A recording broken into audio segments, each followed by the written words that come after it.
바뀌었습니다. 그렇습니다. 네. 예. 자, 오늘의 주제 바로 온 디바이스 AI입니다. 맞아요. 시장에서 오늘 반도체가 굉장히 핫했다라고는 하지만 그 안에서도 온 디바이스 AI 종목들이 정말로 무서운 시세를 나타냈는데요. 맞아요.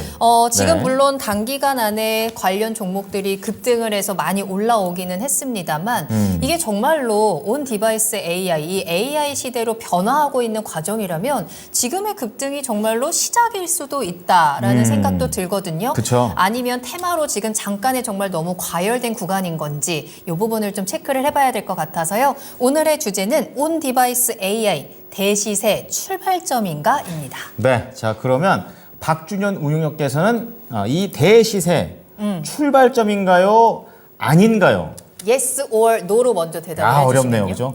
S 노로 딱 안 떨어질 것 같고요. 아, 그래요? 그거는, 네. 데이스 출발도 아니고 끝도 아니다. 끝도 아니다. 좀 말씀드려야 알겠습니다. 이거 좀 헷갈립니다. 조금 더 자세하게 이따 좀 그러네요. 들어봐야 되겠고요. 자 그럼 김진환 전문가께서는 출발점인가요? 아닌가요?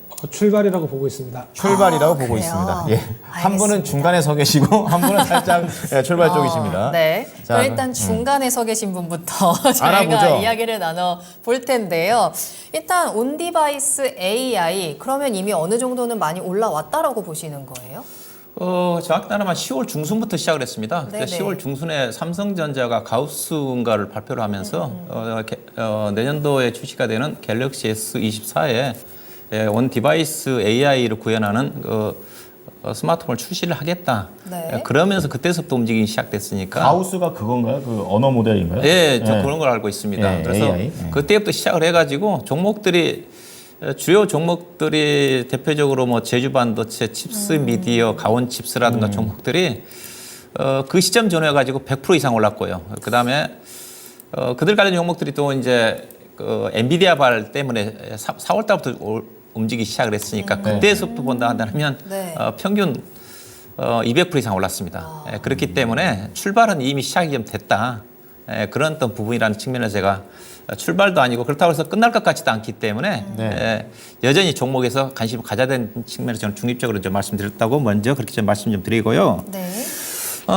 일단은 엔비디아발 AI 반도체가 지금 온 디바이스 쪽으로 지금 확장이 되고 있는 거지 않습니까? 그렇죠. 그걸 이해를 해야 되는데 엔비디아발 AI 반도체는 그야말로 이제 서버 중심의 클라우드 중심의 투자 쪽과 관련된 부분이거든요. 그렇죠. 이제 그야말로 이제 기업체 중심의 뭐 아마존이라든가 뭐 구글이라든가 그런 회사들이 AI 서비스를 하기 위해서는 대규모 투자를 하는 그런 쪽에 서버라든가 클라우드를 구축하는 과정 쪽에 들어가는 HBM 반도체가 영향을 미쳤다 본다 한다면 온 디바이스 AI라는 것 자체는 조금 다른 영역 쪽에 일단은 온 디바이스라는 것 자체가 또 소형 기기 쪽에 즉 클라우드라든가 서버를 거치지 않고 자체 기기 내에서 AI 칩을 채용을 해가지고 관련 서비스를 받을 수 있는 그런 서비스 자체를 온 디바이스 AI라고 그러지 않습니까?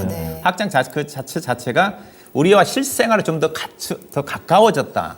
즉 자체 기기라는 것 자체가 우리 쉽게 생각하면 가장 확장성이 큰 것 자체가 스마트폰이지 않습니까? 그렇죠. 그래서 스마트폰을 통해 가지고 우리가 피부로 내년도에 삼성전자가 갤럭시 24에 당장 AI 서비스를 받을 수 있는 칩을 스마트폰을 출시를 한다면 그게 상당히 이제 우리가 피부로 느낄 수 있는 AI 서비스를 그런 역할을 내년도에 좀 기대할 수 있지 않겠는가. 아직까지는 AI는 사용하는 사람만 사용을 그렇죠. 하고 서버 있는데. 중심의 즉 좀 그쵸. 무게 중심이 큰 좀 약간 복잡한 연산과 관련된 쪽과 관련된 서버라든가 데이터 센터를 통해 가지고 정보를 자료를 받아야지 할 수 있는 맞아요. 쪽인데 이제 스마트폰이라든가 소형 기기 자체, 스마트폰 PC 자체도 이제 AI 칩이 내장된 PC 같은 경우는 그 서비스를 받을 수가 있는 거고 AI 칩을 인텔이 출시한다고 그랬거든요. CPU 자체를 올해 연말까지. PC 자체적으로 이제 칩을 넣은 것 자체는 AI 서비스를 받을 수가 있고 칩이 내장되지 않은 PC 같은 경우는 받을 수가 없는데 이제 그런 쪽으로 좀 바뀐다는 겁니다. 확장성이 커진다는 측면이기 때문에 그래서 저는 키워드 한 줄 자체를 온 디바이스 AI 부분 자체가 확장성이 상당히 크다. 그 부분 특히 우리 대중화가 되어 있는 스마트폰을 통해 가지고 우리 실시간으로 가장 큰 것 자체가 우리가 피부로 느낀 것 자체가 이거지 않습니까? 갤럭시 S24에 별도 웹 없이도 통화 내용 자체를 실시간으로 통역을 해준다는 거지 않습니까? 통역. 당장 우리가 해외 여행 간다 한다더라도 너무 유용. 영어라든가 뭐 모른다 한다 하더라도 스마트폰 하나 가지고 바로 실시간으로 해준다 그러니까 대단한 거죠. 예, 이런 것 자체가 네. 우리가 피부로 느낄 수 있는 확장성이라고 좀 볼 수가 있는 거거든요. 네. 예, 그래서 사업 자체는 본격적으로 이런 것 자체는 이제 본격화 좀 될 것 같은데 주가 자체는 좀 많이 좀 올라와 있어서 이제 그런 부분들 좀 체크를 좀 해야 될 것 같은데 예, 그래서 저는 이 서비스 이 부분 자체가 언제까지 좀 전개가 좀 되느냐 앞서 얘기했듯이 갤럭시 S24가 내년도 1월 중순에 언팩 행사 때에 제품을 공개를 한다고 그랬거든요. 네네. 근데 그때까지 특히 이 관련된 종목들 AI 서비스 자체가 내년도 세스 2024 쪽에서 핵심 또 그 이슈거든요. 그런 어떤 부분을 고려해 본다 한다면 시기적으로 저는 앞서겠다 주가는 많이 올라왔기 때문에 최소한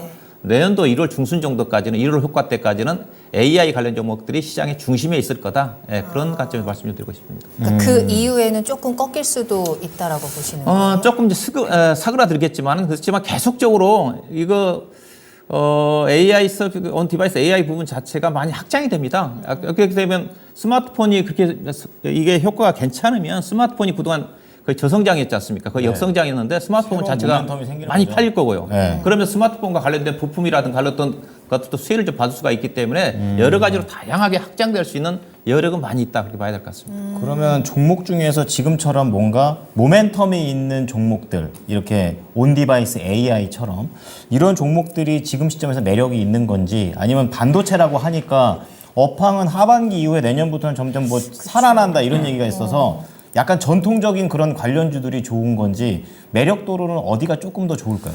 일단은 지금 핵심 자체는 온 디바이스 AI 관련 종목들이 딱 지금 리스트에 올라와 있어요. 제가 좀 자료를 좀 준비를 했는데 네. 뭐 관련도 종목들이 보면 그 리노그룹 같은 경우는 AI 테스트 기업이거든요. 네. 그다음 제주 반도체 온 디바이스 AI 가동을 위해 가지고 저전력의 DDR5를 DDR 제품을 생산하는 회사라든가 그다음에 칩스 미디어 같은 경우는 설계 회사들, 오픈엣지 같은 경우도 설계 회사들, 퀄리스 반도체, 텔레칩스, 가원칩스, 에이직랜드 이들 종목들이거든요. 지금 나오고 있네요. 예, 이들 종목들인데 근데 제가 이제 이들 종목들이 아직은 테마성이 상당히 강한 게 이제 다음 표를 좀 보시게 되게 되면 실적.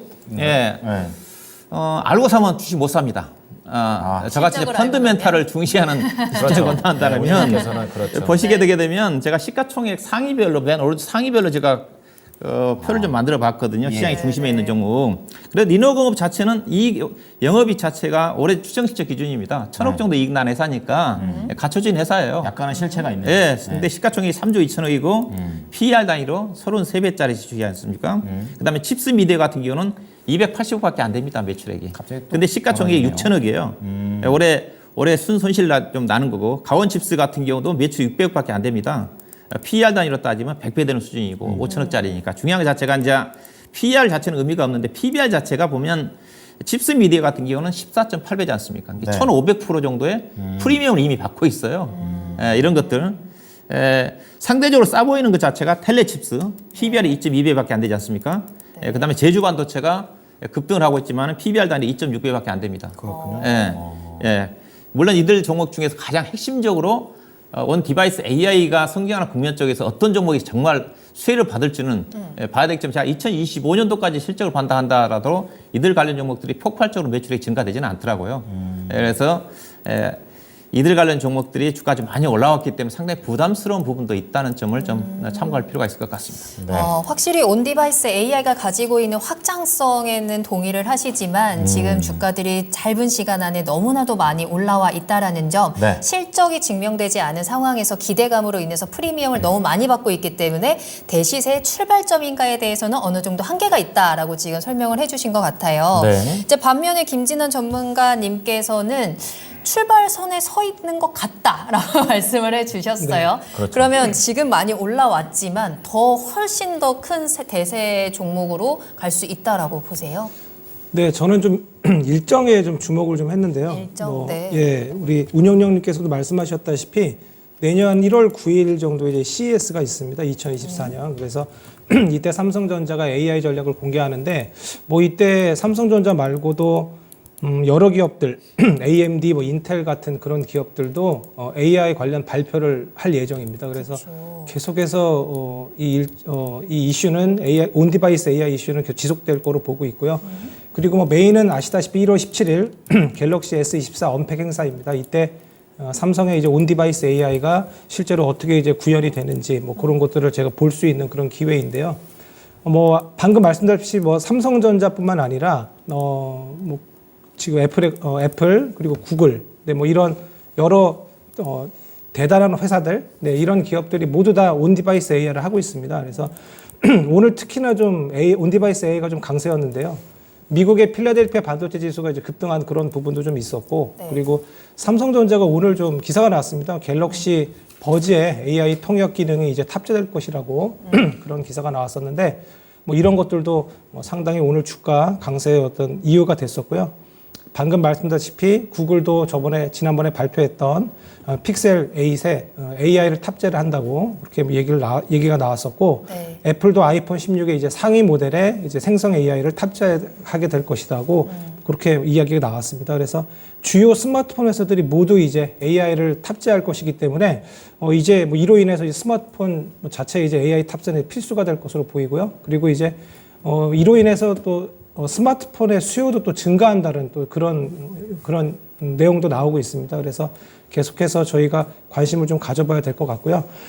그리고 이제 이뿐만 아니라 온디바이스 AI는 아시다시피 클라우드나 뭐 이런 부분을 거치지 않고 자체 AI를 탑재를 하기 때문에 소형 가전으로 이제 넘어가게 됩니다. 그래서 소형 가전으로 얘기하고 한다면 뭐 노트북이라든가 그다음에 이어폰 방금 얘기한 그다음에 스마트워치 뭐 이런 쪽으로 확장이 될 수 있겠습니다. 그래서 뭐 삼성 갤럭시 엑스북 같은 경우에도 조만간 이제 AI가 탑재된다는 뭐 그런 얘기가 좀 있었고요. 네. 그리고 인텔도 이제 메테오 레이크라는 이제 NPU에 탑재가 돼서 이제 PC에서 네트워크 없이 이제 AI 연산이 뭐 가능해질 거라는 뭐 그런 보도도 있었습니다. 그래서 뭐 결론적으로 말씀드리면 그러니까 나중에 제가 좀 이따 얘기해 드리겠지만 소형 가전에 들어가는 반도체 기술이 아무래도 이제 자체 AI 칩을 구현하다 보니까 소형화가 돼야 되고 그다음에 발열 문제 좀 해결이 돼야 되고 그다음에 전력도 좀 적게 먹어야 됩니다. 이게 반도체 작은 배터리를 사용하게 되니까 그래서 이런 쪽의 관련주들이 지금 상당히 강세입니다. 그래서 이런 쪽의 종목들이 지금은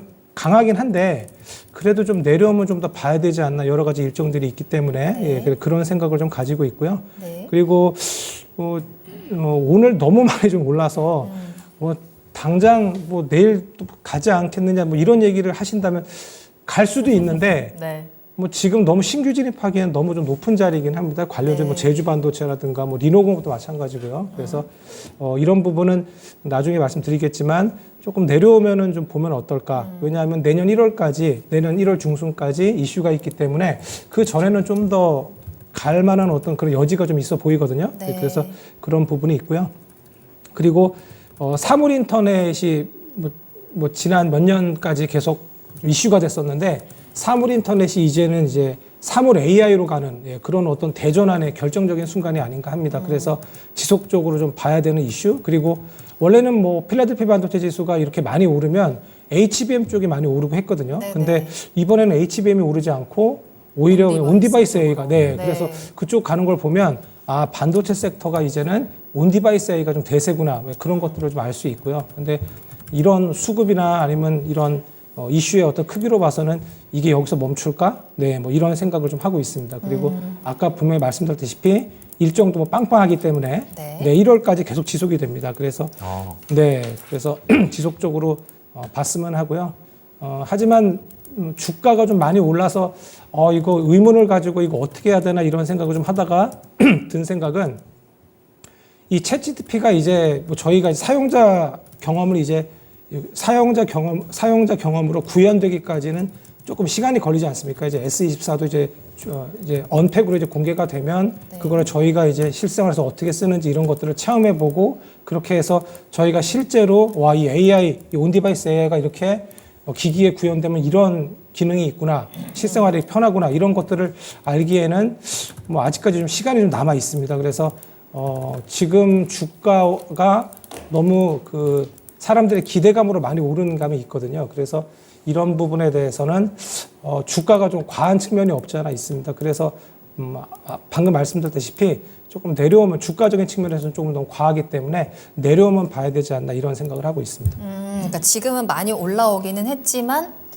길게 보면은 지금이 대세의 실출발점일 수 있다. 네, 그럼 맞습니다. 일단 단기적으로는 그 1월에 여러 일정들이 다 공개가 되고 뚜껑이 열렸을 때는 그쵸. 약간의 눌림이 있을 수도 있다라고 보시는 거죠. 네, 너무 단기간에 급등을 했습니다. 11월 달부터 상승을 했기 때문에 제주 반도체도 정말로 뭐 2배 이상 이렇게 막 시세가 그러니까요. 분출이 됐었습니다. 네네. 네, 그래서 근데 제주 반도체가 정말로 보니까 실제로 상당히 온디바이스 AI로 그러니까 각광을 받겠더라고요. 그리고 이제 온디바이스 시장이 이제 뭐 2032년까지 87조 이제 규모가 된다고 합니다. 그래서 네. 이런 뭐 미래의 어떤 가치, 미래의 기대감 이런 것들이 충분히 반영될 만하고 휴대용 기기에 이제 탑재되는 것이기 때문에 저전력 메모리 반도체가 되게 필수입니다. 그래서 제주 반도체 이런 주가도 어떻게 보면은 필수적인 기술인데 이 정도 밸류 괜찮지 않을까? 네, 이런 생각도 좀 들거든요. 네. 알겠습니다. 두 분 모두 이제 온디바이스 AI로 인한 여러 가지 뭐 변화라든지 확장성에 대해서는 공감을 하고 계시고 네. 또 한 가지는 이제 단기간에 너무 많이 올라왔다라는 부분에 대해서는 공감을 하시면서 지금 말씀을 해주신 것 같아요.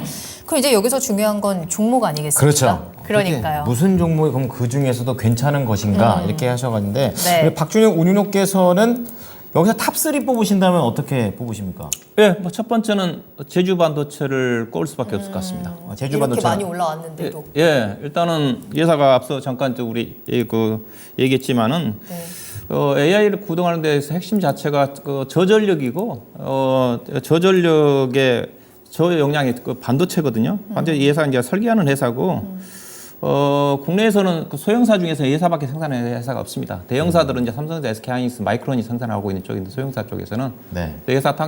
그 퀄컴이라든가 미디어텍에서 기술력을 인증받은 회사이기 때문에 그 앞서 제가 표를 보여드렸지만은 네. 밸류 자체가 주가 많이 떴지만 가장 싸요. 2.6. 예, 그 PBR 지표에서 2.5배밖에 안 되는 네. 수준이고 우리 시가총액이 4천억입니다. 4천억 되기 때문에 약작네요. 예, 그런 또 측면이고 그다음에 두 번째는 퀄리타스 반도체인데요. 또 새내기죠. 시가총액상으로 좀 매력적인 것 같습니다. 앞서 이제 매출액 자체는 크지는 않지만은 그래서 설계 능력을 보유하고 있거든요. 이제 네. 최근에 좀 상장이 좀 됐는데 네. 시가총액 3천억짜리거든요. 좀 약간 가벼운 부분 쪽인 것 같고 그다음에 세 번째는 조금 안정성 측면에서 텔레칩스라는 회사가 그 차트를 보시게 되게 되면 이 회사 상당히 지금 괜찮습니다. 내일이라도 사서도 되는 주식인데 오, 그렇죠. 내일 굉장히 솔깃한데요. 네, 뭐 차트를 본다 한다면 네. 이 회사가 회사는 칩셋 미디어라는 회사에 회사가 그 실질적인 그 NPU 능력을 갖고 있는 회사 칩셋 미디어인데 예. 그 회사 주가가 많이 떴거든요. 대장주 역할을 하는 회사인데 그 회사 지분을 또 갖고 있는 회사가 텔레칩스예요. 본래 텔레칩스는 이제 차량용 반도체 설계 회사로 좀 알려진 회사인데 상당히 기술력이 있는 회사니까 상당히 시작 자체도 지금 이익을 내년도 같은 게 영업이 거의 300억 정도까지 나는 회사니까 네. 주가가 상대적으로 괜찮아 보여서 안정성을 고려하신 분들은 텔레칩스를 추천해드리고 있습니다. 알겠습니다. 그럼 운용료님 여기서 탑으로 잡으시면 텔레칩스가 제일 좋다고 보나요? 아니요. 제주 반도체. 제주 반도체. 근데 제주 반도체는 좀 이따 얘기하셔야 돼요. 그죠? 우리 또 2부 때. 히든카드 종목이셨는데 그쵸. 목표가를 달성하셨기 때문에 관련된 내용은 잠시 후에 들어보고요. 그러면 김진환 전문가님께서는 온디바이스 AI 중에 탑3를 꼽으신다면 어떤 거 보세요? 네, 저도 제주 반도체 오. 네, 빠질 수 없을 것 같아요. 네. 오. 저전력 칩이기 때문에 무조건 그래요. 봐야 되는 것 같고요. 그다음에 네. 리노공업이 이게 영업이익이 40%나 됩니다. 이런 회사 처음 보는 것 같은데 IT 회사 중에서는요. 그래서 네. 리노공업도 좀 봐야 될. 근데 다 자리가 높습니다. 근데 네, 리노공업 잘 그리고 들어가야겠네요. 네, 좀 하나 그나마 좀 아직 부각이 좀 안 된 게 기판 쪽이거든요. 그래서 기판의 심택을 좀 뽑아봤습니다. 알겠습니다. 한 가지만 더 질문을 드리자면 두 분 모두 탑3 중에 제주 반도체를 꼽으셨잖아요. 그랬더니 채팅창에서 곽보영 님이 제2의 에코프로가 되지 않을까라는 댓글을 남겨주셨는데 여기에 대해서 어떻게 생각하시는지 짧게만 답변을 해주실 수 있을까요? 먼저 전문가님부터. 네. 운영장님께서 말씀해 주셨는데 네. 퀄컴하고 이제 미디어텍이 그러니까 이 칩셋 저전력 메모리 반도체 이제 기업입니다. 그래서 미장을 보신다면 이제 퀄컴을 사도 될 것 같긴 한데요. 아, 그래요? 네. 근데 이 두 회사한테 인정받은 회사가 제주 반도체입니다. 예. 기술력이 있군요. 네, 기술력이 진짜 마이크론 이 두 회사 모두한테 이제 인증을 받은 그런 회사는 네. 마이크론 말고는 이제 제주반도체가 유일합니다. 네. 그리고 이제 오지 향 매출 비중이 이제 좀 큰데요. 그러니까 이 통신용으로 해서 이쪽으로 좀 특화되어 있는 기업이기도 합니다. 그래서 제주반도체가 예. 그리고 매출 성장도 2024년에 보니까 58.8%의 성장이 뭐 예상되거든요. 그래서 지금 주가적인 어떤 밸류도 높긴 한데 네. 네, 충분히 좀 더 갈 수 있지 않나 뭐 이런 생각을 하고 있습니다. 알겠습니다. 운영형님께서는 제주반도체 잠시 후에 리뷰도 하셔야 되니까 yes or no로만 짧게 대답해 주세요. 제2의 에코프로 될 수 있을까요? 에코프로가 15배 올랐지 않습니까? 10만 원에서 또 150만 원까지. 제주반도체 이 어떻습니까? 종목이 4,000원에서 시작을 했으니까 네. 지금 3배 올랐거든요. 네, 네. 더 노력해야겠는데요. 제2의 에코프로 얘기하기 40만 원 깜짝 놀랄 것 가야 같으니까 반 정도는 좀 충분히 여러 건 있지 않겠는가. 그래요? 에코프로 욕심 반까지는 갈 부린다 수 있다? 하면 저는 그렇게까지 얘기하고 싶진 않는데. 네, 알겠습니다. 그럼 김진환 전문가께서도 제주반도체로 그냥 탑픽으로 잡으시는 거예요? 네. 주가가 좀 더 내려오면 좋겠어요. 그러면은 예, 충분히 뭐 내년까지 이슈가 지속되기 때문에 내년 초까지요. 그래서 네. 예, 내려오면 보시면 어떨까? 예, 저도 생각합니다. 알겠습니다. 네. 자, 오늘 이슈와 관련해서는 온 디바이스 AI 과연 이 대시세의 출발점이 될 수 있는가에 대해서 두 분의 의견을 들어봤는데 확실하게 간다 안 간다 아직까지는 조금 더 봐야 될 것 같습니다. 약간 중립적인 부분 정도 있으시거나 네. 아니면 조금 더 갈 수 있을 것 같다 정도의 개념이시기 때문에 놓치지 말고 보셔야 되겠고 두 분 모두 다 이제 탑픽 종목으로는 제주반도체 좀 얘기를 해드렸으니까 시세를 잘 보시면서 또 다른 종목까지 온기가 퍼질 수 있는지 이 부분에 대해서 자세하게 체크해 보시면 되겠습니다.